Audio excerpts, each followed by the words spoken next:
Hello and welcome to Why Golf Opinion Matters. This is the podcast where we celebrate everything about one of the greatest sports on the planet. For those of you who haven't heard about the Why Golf platform before, it's the place to go to find out why golf has such wide-ranging benefits for all of us. If you want to check out everything we have to offer, just head to thisiswhygolf.com. This episode, we're chatting to an inspiring man who's looking to open up the game of golf to a whole new audience. 3 years ago, Amir Malik set up the Muslim Golf Association with the aim of increasing the popularity of the sport among Muslim communities. Since then, he's organised hugely successful golf days and tournaments, which are often oversubscribed within just a few hours of being announced. As you might imagine, he's a pretty handy golfer too, so I'm sure we can learn a thing or two. Amir, it's so lovely that you're here with us. Thank you. Great to see you. Likewise, and an absolute pleasure. Really excited and looking forward to this. Thank you. Good stuff. Now, first off, tell us, how did you get into golf? Good question. I always wanted to, and I just never had the chance. Yeah. So, come from a sporting family, so anything with a ball, I was always attracted to. Having two older brothers, and there's about 15 years difference between me and my next sibling. Oh wow! Sport was always going to be a big part of it, and I was always the one that had to do the bowling or the catching or whatever it was be.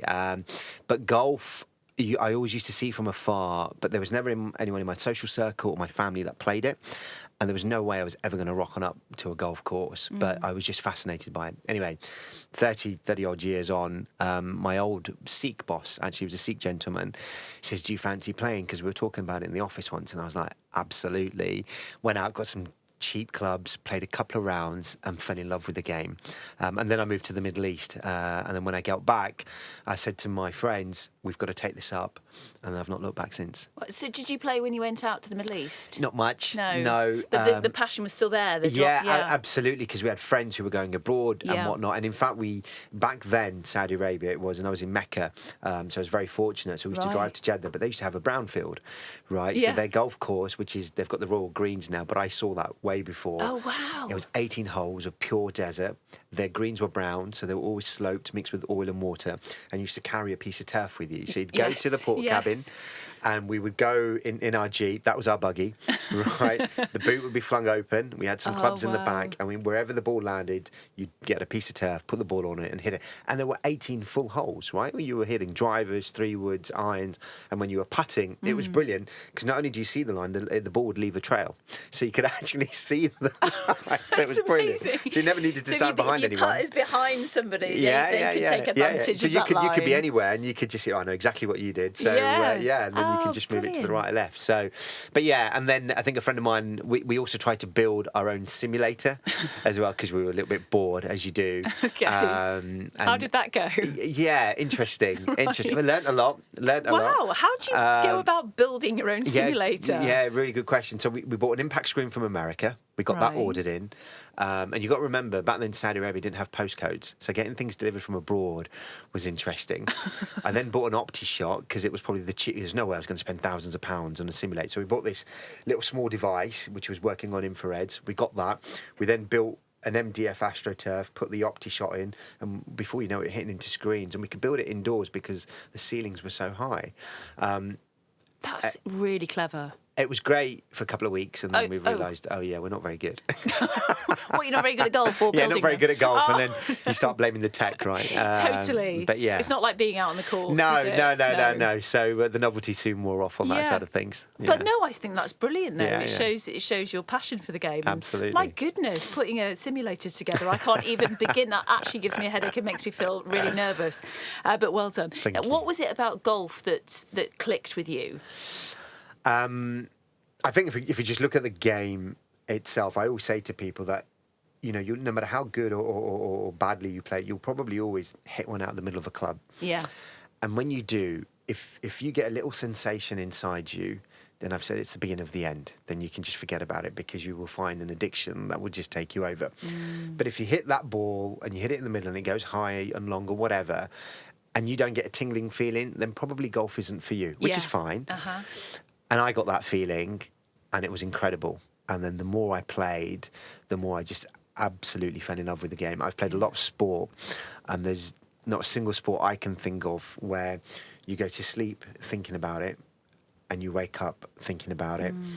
No matter how level of football or cricket you play, or no matter how great of a day you've had, you'll always come back exhausted. There's no way you would want to go out and play at that same intensity the same day, the next day. Whereas golf, you know what it's like. You can have 17 and a half poor holes, 99 really bad shots, but it just takes one. You think, I've clocked it. Yeah. Right? And you think, I know exactly what I've done wrong. You forget about everything and you're fixated about coming tomorrow and just trying to put that fix into place.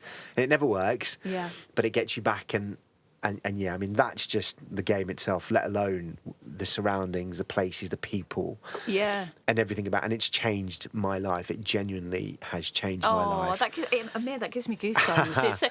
It's so great. I hear it again and again. And this is, one of the main reasons we're doing the podcast, to just explain to people what the game of golf gives to you and what it brings you. You listened to Jamie Dornan's episode, didn't you? Yeah, and fabulous. a lot of what you're so saying insightful. actually is quite similar, because he's got such a love of the game as well. And you know what's incredible? I was listening to it actually on the way down here, and I was thinking, me and Jamie would probably never cross paths. Yeah. Right? We probably don't have a lot in common, just on the face value. But I'd never cross paths with him ever. No. Right. But I was listening to him, and I was thinking, oh my God, that's exactly how I feel, or how I would describe it, or how I perceive the game. And I thought, wow. And clearly, there's millions of people that think like that, and it's just amazing, and it brings together, and it breaks down all barriers. And it's why I say that the course never discriminates. The course doesn't care how old you are, what gender you are, what you look like. It just wants to be treated with respect, and you can go and play this game with anyone, with any age, in any generation, anywhere in the world. Yeah. And it's amazing, and you can't say that about many sports. Oh, it's so true. It's so true. I mean, I grew up playing junior golf in my area in Cheshire, in the northwest, and my mum actually, she set up the Cheshire and Derbyshire League. Oh, wow. So there were about 70 boys, and I was the only girl playing. And I was like, no, Mum, I can't. I just, But it put me in an environment where I became competitive in a male environment. Yeah. I'd always win the girls' prize, which was quite exciting. But then it encouraged a couple more girls to join, Amazing. and then the scene changed a little bit, and then I got involved with Cheshire County, and things progressed. But that really ignited my passion for it. But I got to meet some incredible people through it. I really did. Yeah. Tell us about the Muslim Golf Association and how that came about, and how much time it's taking at the moment. Yeah. Good question. I know you love it though. Absolutely, and I wouldn't change it for the world. So I got into golf very late. Very much in my early 30s. Big regret, but it is what it was. Just quickly, your other sports that you played. You mentioned cricket. Football, table tennis. Which is really hard. I love table tennis. I get really frustrated though, because it always goes off the end of the table. Or one of the most annoying shots is when someone hits it over and it gets the corner of the table. That's it, and then it goes the different direction. And you got to get. It's not great for the back. No, and it's actually really tiring. You can really got to build up a sweat. Totally. So, is it Matthew Syed with the 10,000 hours? Is that what? Yeah, exactly. Yes, that's right. That's right. But anyway, I got into the game late, and so what evolved when I got back from Saudi Arabia was I started playing with my friends. What we progressed from a driving range to pitch and putt to municipal courses. Before we're going on golf holidays. Yeah. And now I'm thinking I'm a golfer, and it wasn't until someone said, "So what's your handicap?" And back then I thought, I don't know, maybe about 18. And he goes, well, if you haven't got a handicap, you're not a proper golfer. And that stung me, because I thought, if I'm going to do something, I want to do it properly. I would consider you a golfer if you have a golf club in your hand and you're hitting a ball. Absolutely. Yeah. But then I guess this is where male egos get involved, right? Yeah. Unfortunately. Anyway, so I thought, well, how do you become a proper golfer? You need a handicap. And back then you had to be a member of a golf club. And so there was always this barrier of, like I said, I don't necessarily thought I belonged in a golf club. Wasn't necessarily people. I wouldn't see people like me. Maybe people like me just don't become members, and so on. Anyway, plucked the courage and decided to go join a local municipal course. Funny enough, I knew a few people that were there. And they said, "Look, come along. It's all right." Joined. Got a handicap. Great. I thought, okay, this is cool. Got 11. And 11 handicap? I got 11 handicap, and I thought, they've done me over here. Wow. I thought, this is incredible. Because back then, they wouldn't take an average of 3. They took your best 3. Had 1 good round and 2 really bad. I'm like, this is not fair, right? That's really tough. Anyway, took it, and I thought, right, okay, let's work on it. Okay. So, 18 months now, I'm playing club golf.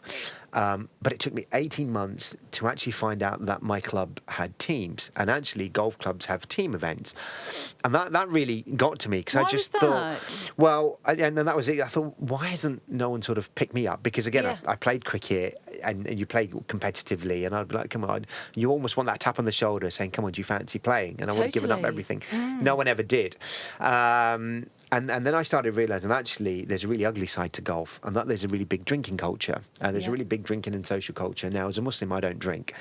So when I used to finish my round, you'd hand in your card. The most I'd ever do is have a quick glass of Coke, and then I'd leave, right? Because it just wasn't my scene.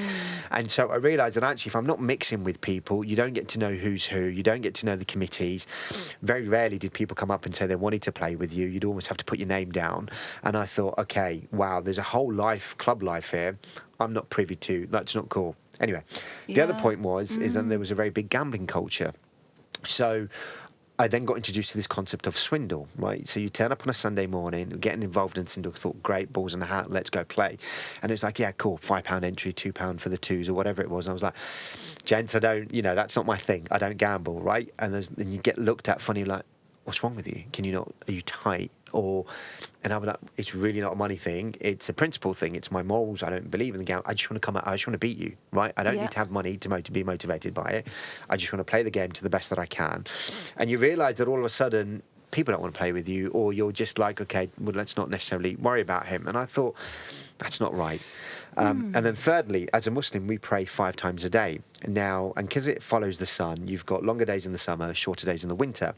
And so in the winter, you could have 2, maybe even 4 prayers that would take place between 12 in the afternoon and 4 o'clock in the evening because of the sunset, right? Yeah. And so when you're praying when you're playing, it only takes a couple of minutes to step aside and perform a prayer. And when we've done that, we've had racist comments thrown at us, we've made to feel uncomfortable, and it just becomes... With the people you're playing with? With the people that I'm playing with. Not necessarily with the people directly, but it goes very silent very quickly, but also from other people, and it just becomes very awkward, and it's not a common sight. Really? So it's 2 minutes away? Literally, it'd be anything from 2 to 4 minutes. Yeah. Right? We would always do it. And the funny thing is, you're always... And you're probably thinking, when am I going to be doing this? You're so conscious that you don't want to hold up play. Yes. You don't want the prayer to be seen as a way of causing inconvenience. So you'd almost give up a putt, or just let's accelerate, let's quickly move through this hole, let's get to the next tee, we can go to the side, we can pray, so we don't hold anyone up. Right, which kind of interferes with your game, though. Yeah, it does, but it's just part and parcel, right? You just accept it, because at the same time, you don't want to give it up, but the prayer is fundamental, and you don't want to miss it. So and you want to keep up the speed of play for your playing partners. And you never want someone to turn around and say, oh, he was then praying on the course and we then got slowed down, because it's like, well, I never ever want that to be a reason. Okay. And so when I took all of this and I looked at the game of golf, I thought, my God, this game is amazing, right? Even though we've got all this bit of negativity, I fell in love with the game. And then on my travels across the country, I started finding pockets of Muslim guys that would mention the word golf. So go to a wedding. Yeah. As soon as anybody mentions golf, my ears prick up, right? I've got this Hello? I'm like, where? Okay. Golf. And then before I'm like, what, you play? You don't look like a golfer, but I'm just like, I wouldn't expect it. And I'm like, wow. So I was fascinated to then see, I wonder how many Muslims play this game.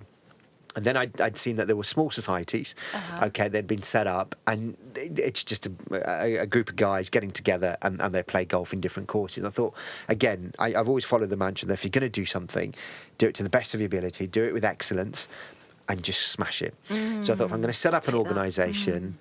Let's do it properly. So I thought, let's do a charity golf day. We can use it as an excuse to raise some money for a really good cause, but then I can also use it just to see how many Muslims there are that play this game. Where should we do it? Well, we chose the Grove. Okay. I thought, let me do the Grove because it's famous for Tiger Woods. They look after you. They're a stunning venue. Yeah. Everything's going to be really well catered for. And I gave myself 6 months to launch. So December 25th, 2019. You like a challenge, don't you? Yeah. I thought 6 months should be enough time to get at least 50, 60 guys. So launched on Christmas Day. I thought everyone's at home that day, right? Yeah. Sent out a message through WhatsApp, created a website, and in 24 hours, I had 72 people pay and sign up for an event that was 6 months in advance. I was now on a course, and my phone was just pinging. That's so brilliant. And I was thinking, oh my God, what is going on? There is a need. This is ridiculous. There's a want, a desire. I had to create a waiting list. Right. So I had to get out of the course and just get onto the computer and do that. A week later, I had about 80 to 100 people on a waiting list saying, Amir, we want to play. And I'm thinking, we're not supposed to play this game. What are you lot doing? Anyway, if we fast forward, COVID hit. We still managed to hold the event. We were one of the few when where we could have events outside. Yeah. We did it. We raised about £18,000, but I had people from all across the country come together, amazing. and it was based on 3 key principles and values: no alcohol, no gambling, and we made safe places for people to pray. Right. And so there's a video out there where you've got people praying on the turning circle at the Grove. And they were so accommodating, and it was incredible. I was going to ask, how did they phenomenal. accommodate? Phenomenal. And again, if you look at the requirements, it's really not much, right? We didn't even need any space outside. We just said, look, because as a Muslim, you can pray anywhere. Okay. Right, as long as it's clean. And by clean, it's just like, it could be muddy. What does that mean? So it could be muddy. Muddy's clean, right? Okay. But if there was, for example, dog poo, for example, then that wouldn't be seen to be clean. Yeah. But if there's any patch of glass or concrete or anywhere you can pray where you're not an inconvenience to someone else, and it's a flat surface, you're good to go. And all you do is you face Mecca, and that's really easy to find. And a trick is, if you ever see a satellite dish, all satellite dishes point to Mecca. Do they? Yeah, honestly, it's incredible. Right? Why is that? I don't know. We need to Google that. I've got no idea. But if we were ever in a place, that's remarkable. Where you didn't have phones, this is before compasses and phones. Right, you used to just look for a satellite dish and think, right, Mecca's that way. Boom, done. Oh wow! It's brilliant. So anyway, and so that for me. And would you do a slightly longer one because you're a slightly longer prayer, or would it no, so 2 to 4 minutes? Yeah, so funny enough, we pray 5 times a day. So the first one is just pre-dawn, right? So it happened just before sunrise. Yeah. So now it's about 4:30 in the morning. Yeah. It takes that's literally a 3 to 5 minute prayer. Mm-hmm. The next one happens just before midday, according to the sun. So now it would be happening around about 1:15, and then the next one would be a late afternoon prayer. So that would be around 6 o'clock, and then the next one is at sunset, which is around 9 o'clock, and then it's about an hour and a half after sunset. You've got the final prayer that takes place in the evening. Okay. So you can see in the summer how the prayers get really longed out. So you could be praying from 4:30, it would be your first one, and your last one could be at 11 o'clock in the evening. Yeah. Whereas in the winter, it could be 6:30 in the morning, and you could be done by 6 o'clock in the evening. Yeah. Because they change. And during a golf game, probably a couple of times? Or maybe just in the once? summer, maybe not even, because you could probably pray before you go out. Yeah. Or you could probably, in fact, because there's a 6-7 hour gap between the two prayers, between the afternoon and the late afternoon one, you can actually play around without praying. But if it does come in, you'd only be probably praying 1, maximum 2 in the summer. But it's in the winter where they sort of come quite close together. Right. And so it went really well at the Grove. 18,000 you raised? Yeah, about 18,000. Yeah, That's we worked with a charity fantastic. called Reed Foundation. So we raised money for children, orphans, to have education and school. So it was going towards building a school in Pakistan. So that was brilliant. But I was fantastic. really inspired and thought, wow, these people have come together, there's something here. And if we sort of fast forward on 3 years on, I've got over 400 Muslim guys with official handicaps who are regularly playing events across the country. We've just launched a series of events called the Race to Belek.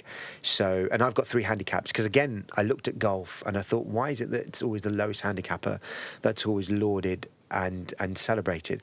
In fact, the guy or the girl who's at 24 handicap or whatever it may be enjoys the game, if not more, than the scratch player. Yet they're always sort of, ostracised or kept out. So I thought, I'm going to set a tournament. I want to have equal trophies, equal prizes, but we'll have handicap divisions, because you got to. So we have 3, 0 to 9, 10 to 17, and 18 to 28, for example.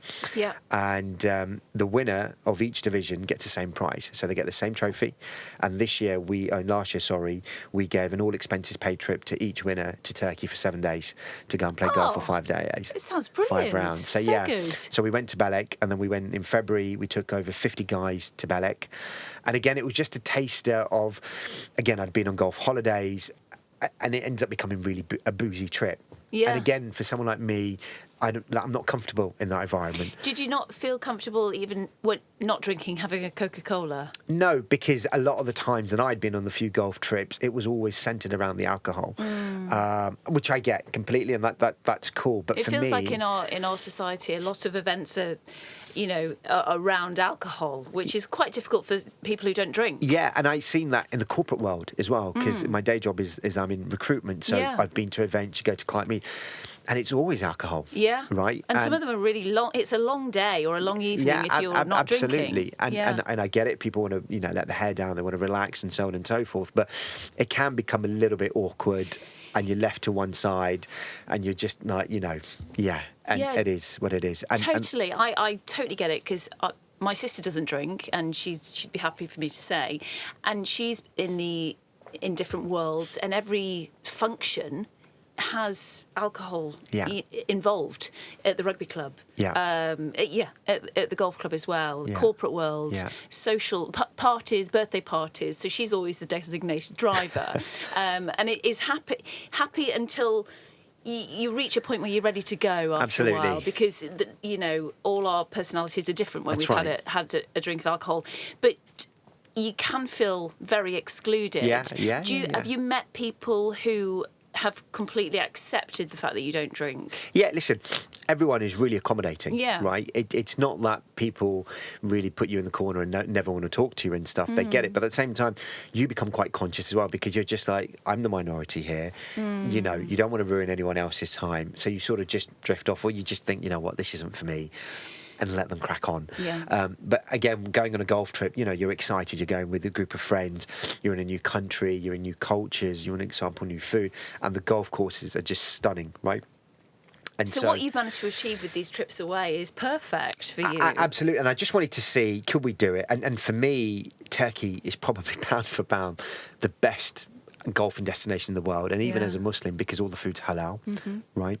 Obviously, all the hotels are all inclusive, and we tend to stay at nice places, so you're going to get, you do hotels it well. with if you're going to do it, like I said, if you're going to do it, do it well, right? So we're not going to hold back on that.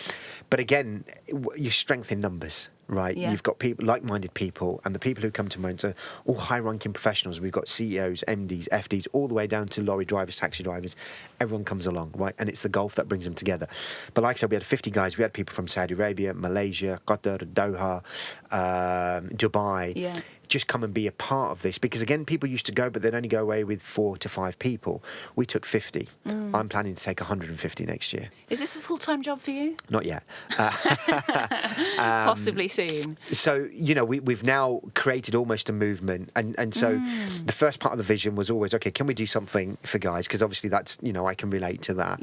But the vision of the MGA was always much bigger than that, and to sort of sum it up, it's to introduce golf to every Muslim man, woman, child, abled and disabled, and it's a game that I feel that goes hand in hand with the faith, with the values, its traditions, its etiquettes, and everything that it teaches and promotes sits so comfortably with Islam as a religion. And moving on, I guess, into the women's side, with the one that I'm really more passionate about as well. How's that going? Phenomenal. Really what good to again hear. Started off as an idea has almost now just, I feel, become an obligation upon me to continue it, because I soon realised that actually women don't play golf. And if we looked at the white middle-class woman, you realise that actually, even statistics showed that they were falling out of love of the game, because, you realise that the environments weren't made for them. The game of golf, the industry of golf, is seen through the eyes of a white man, and that's pretty universal. And the way that it's taught, the way that it's promoted, the way that its doors are open, the way it's been innovated, everything is done through the eyes of a man. And so when I came from an outsider, now looking at it from a Muslim individual's perspective, more importantly from a Muslim woman, I thought, how would you ever get these two to come together? But when I broke it down, I thought it's the perfect sport. First of all, it's non-contact. You can play with other women. You get at least 10,000 steps in. You're outdoors and one with nature. It's a game of skill, intelligence, and you can play with any ability and any generation. And more importantly, you can wear whatever you feel comfortable in, as long as you can swing a club. So I then took the most conservative Muslim woman, and this is a lady who would be wearing a full niqab. So the only thing you could see would be her eyes. So she'd be wearing the full face covering, the veil, the robe, the gloves. I thought, can she swing a golf club? And what got me to that point is I saw a woman on TikTok wearing a white wedding dress. Right. Smashing a driver down the range. I thought, it's probably one of the most uncomfortable dresses you're going to wear, right? Because it's so limiting. But she was amazing. And I thought, if you can do that in that, then surely this lady wearing the niqab can hit a golf club. And that was my theory. But I thought, right. I'm fascinated to know how that went. So I'm not a golf pro, play badly, and I realise you've still got to learn this game, right? You've got to be taught it. So I was now looking for a coach or an organisation that And would... she wanted to play golf. Yeah. Yeah. And I didn't have anyone in particular, but it was very much inspired by my wife. So my wife wears a hijab, a headscarf and a robe. She doesn't necessarily cover the face, but she wears a long, loose garment.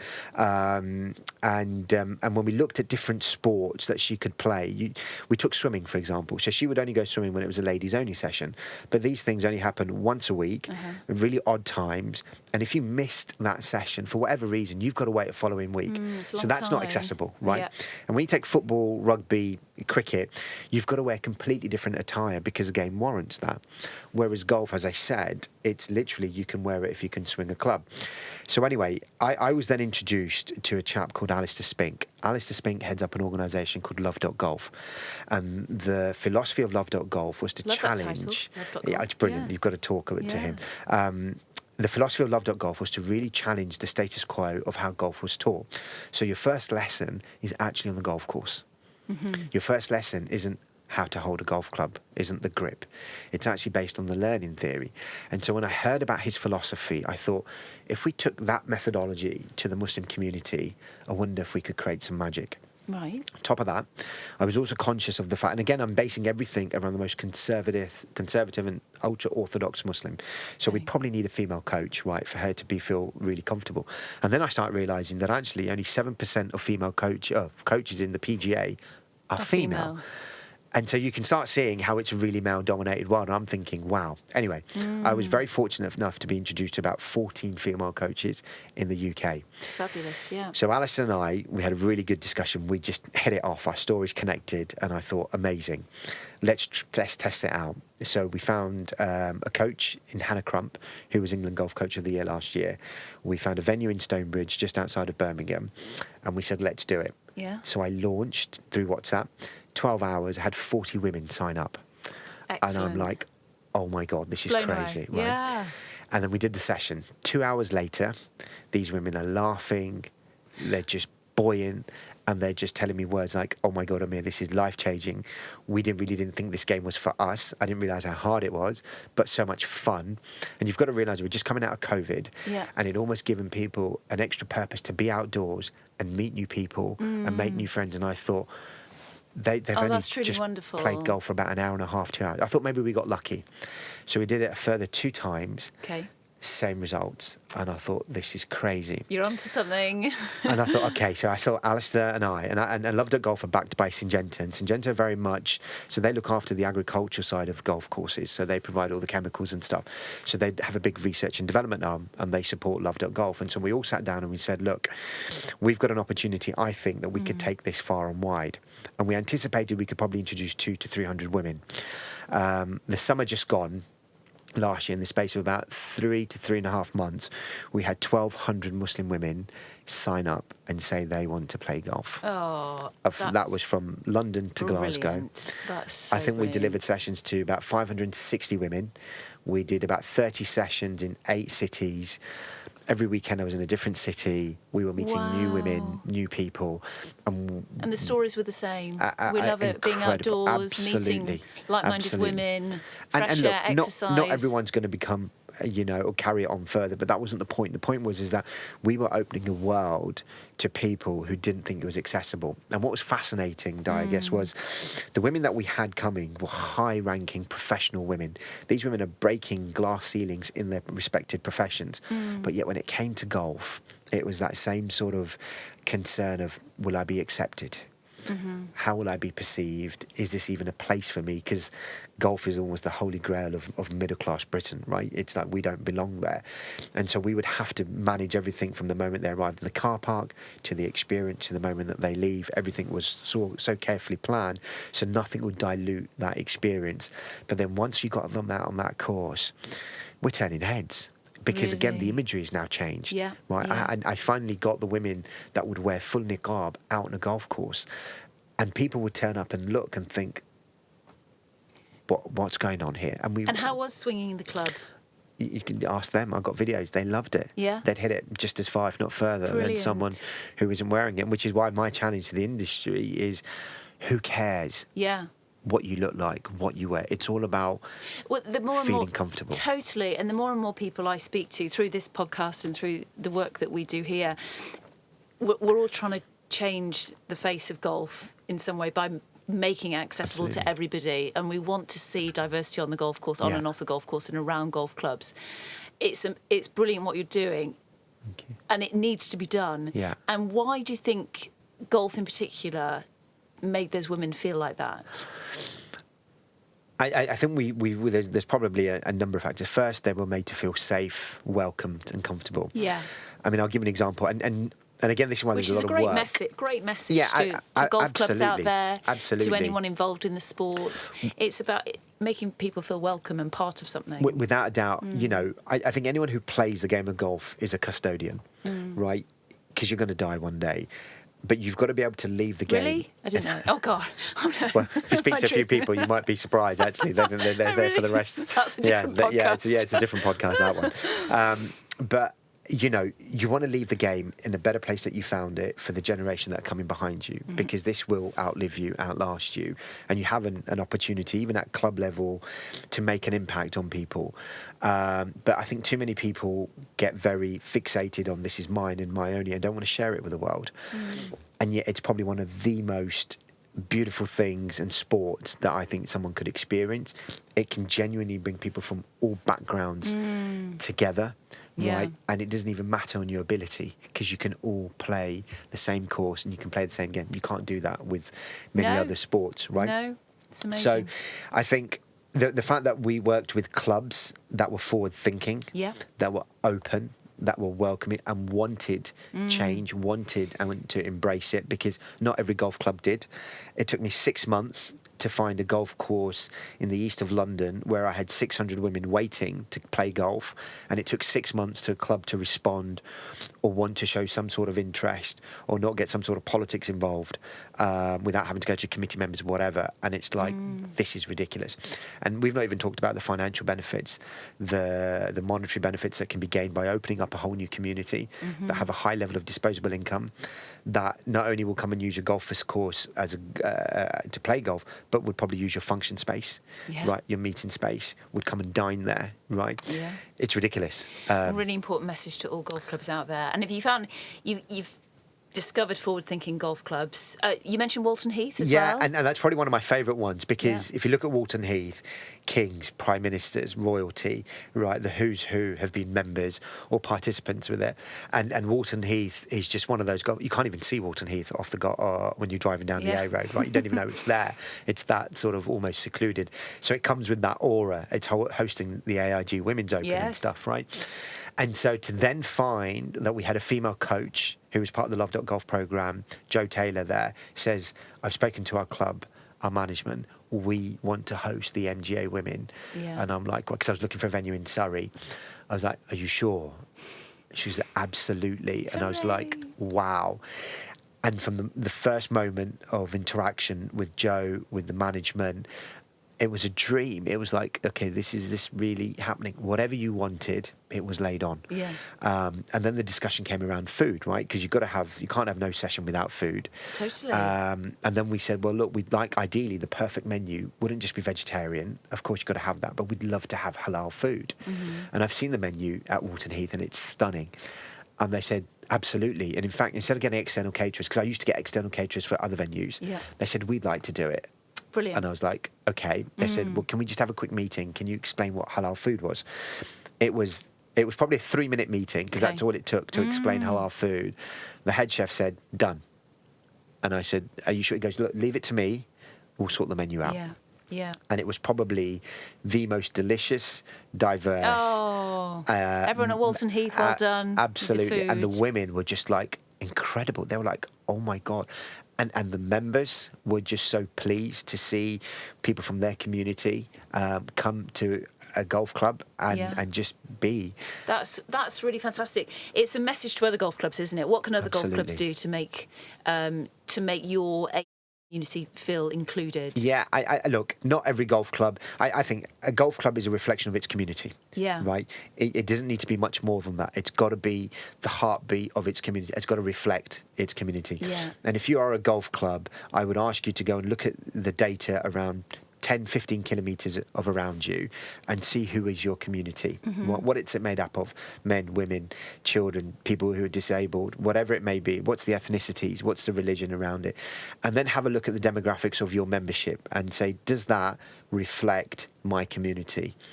And if it doesn't, then at least you've got a good problem, because actually if your golf club is relatively busy, it could be busier. Yes. Right? And how can it be more reaching? Because there's such great spaces, aren't Oh, they? it's so phenomenal. much can be done. It's so much. And golf clubs aren't just necessarily a place to have golf events. They can be used for so many other community events. It could be a multi-purpose space, and there's so much more revenue to be had. So if you're a golf manager listening to this, you'd be crazy by not tapping into this, because there's a lot of money that can be brought in other than golf. You can be seen to be diverse. You'll be able to increase your workforce. You know, greenkeepers, for example, there's a big problem in greenkeepers. There's people falling out of love of golf in the industry. Well, have we looked outside of golf? You know, then you'll have diversity of thought. You'll start thinking and doing things differently. So my message to golf club is just reflect your community. And it may be that, you know, you don't have many minority people living in a community. That's fine. But what else are you doing about the disabled community, for example? Or what are you doing about people from different types of backgrounds? Be a true reflection and representation. And I think then you've become successful. Absolutely. And what's next for you? World domination. Global domination. Look, as I said, the vision is to introduce it to every Muslim man, woman and child, able and disabled. There's 1.9 billion Muslims in the world. 1 in every 4th person on a global basis is Muslim or identifies as Muslim. So the opportunity genuinely is huge. It's not a game that's gone to that part of the world, or if it has, it's very colonial. It's very sort of made for the upper class, for the absolute aristocracy and elite. Which we're trying to change all the time. Right? So I would love to take the model, because this year we're taking golf into faith schools this year, and kids with disabilities. And so if I can get the model right, I almost want to lift and shift this into different countries. I'd love to go to Malaysia.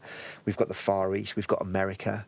The world genuinely is an open playground. It's your oyster. There's so much opportunity. Why not? And it's not about me. This is what I'd be looking for. There'll be far more passionate people out there that could do so much more. And if we can just go and work with those types of people to help us land and expand, because this is now much more bigger than what I ever had. This, like I said, it's almost become an obligation.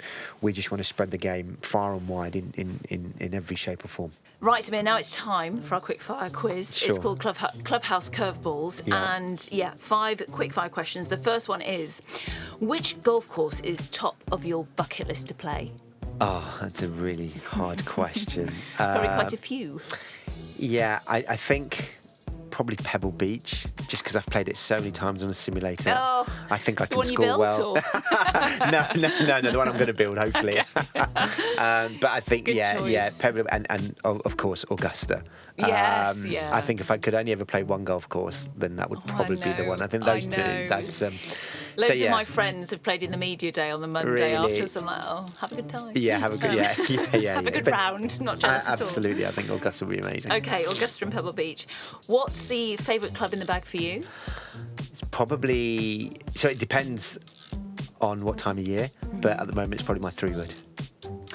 Oh, is it? Right, okay. Yeah, off the tee, on the fairway? Both. That's my go-to club if the driver isn't behaving. Yeah.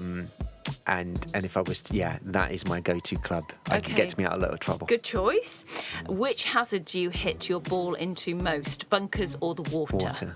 Water. Yeah, I don't mind Obviously, bunkers. if there's water on the course. Yeah, if there's water on the course, there's just, I hate water. Lost a lot of balls? A load, too many. Oh, no. I was playing the Belfry, the Brabazon course last week. Yeah.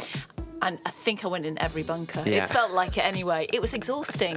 You know, when you like one of those rounds of golf, you're just really tired. Yeah, you're like, no, please. But at least you walk back with the same ball. With the water. That's true. Yes. No, I think I lost a couple in the water as well on 18. Yeah. What would your dream 4-ball be? Yeah, really good question. So I think Tiger would have to be in there. Yeah. I think he's been in every probably 4-ball. just because of unbelievable. I think Seve, because I would just love to talk to him and see how his interpretation of the game and watch him. And maybe Phil Mickelson, because I think anyone who's left-handed in any sport is just look so graceful, and I think it'd be amazing to watch him. Yeah. So I think those three would be good. And then the fourth one, if I was to have one, I've heard a lot about Lee Trevino. I've heard he's a bit of a character. Yeah. So I think... one of the greatest characters in golf. Yeah. Sorry, how many have you got then? You've got Lee. I've probably got 5. You've got 5. You've got to be in the But four ball. if I've got to have, One probably, of them can caddy. I'd probably go with Seve, Phil, and Tiger. So good, great. 3 great players. Okay. And finally, we know you don't drink alcohol, but what would we ask all our guests, and Sure. a couple of them have been non-alcoholic. Sure. What's your drink of choice on the 19th hole? If I've had a good round, probably a mango lassi. Is probably what that Mango would be. lassi. Yeah. What's in it? So, well, mango. Yeah, it's milk with fresh mango mixed Yes. into it, and probably a little bit of sugar. So sounds lovely. on a hot day, Yeah. there's nothing better. Oh, I So think you that must should try go to some. the top of the list. Yeah, definitely. Okay, thank you, Amir. My pleasure. Finish off by asking you, basically, why golf? Yeah. Golf has changed my life. It's made me look at the world in a very different way. It's opened up so many opportunities I never thought was possible. It's the ultimate pursuit of perfection, which is why I think I'll be playing it for the rest of my life. And and like I said, it's a sport that really can bring people from different backgrounds, communities, genders, races together. And you can't say that about many things in life, but you can about golf. Fantastic answer. Now, if people want to find out more about the Muslim Golf Association, where should they go to? Just hit us up online, muslimgolfassociation.com. We've got an Instagram page. It's not the greatest, but we're trying to improve that. Great. But yeah, please have a look at us on websites. You can just even Google Muslim Golf, see some articles that are out there, and just continue to support us. But more importantly, hopefully, if it's inspired anyone to start something in their own community in any shape or form, just go out and do it. More than anything, is what I would say. But yeah, if you can support us, please have a look on the website. Oh, excellent. And I've learned so much, and I'm so pleased with what you're doing. It really is amazing. And also, I've noted down mango lassi to try. So absolutely. I will and try thank you for one. inviting Thank you, me. Amir. It's been great. No, thank you for having us. Remember, if you like what you've heard, make sure you subscribe on your favourite podcast provider, and the next episode will drop into your feed automatically. We're also on Instagram. Just search for This Is Why Golf. To find more of the most up-to-date insights and research, just head to thisiswhygolf.com, where there's lots more information on all the benefits that golf has to offer. We'll be back on Friday, the 23rd of June, for our last episode of the series to find out someone else's why golf. But until then, from me, Di Stewart, it's goodbye.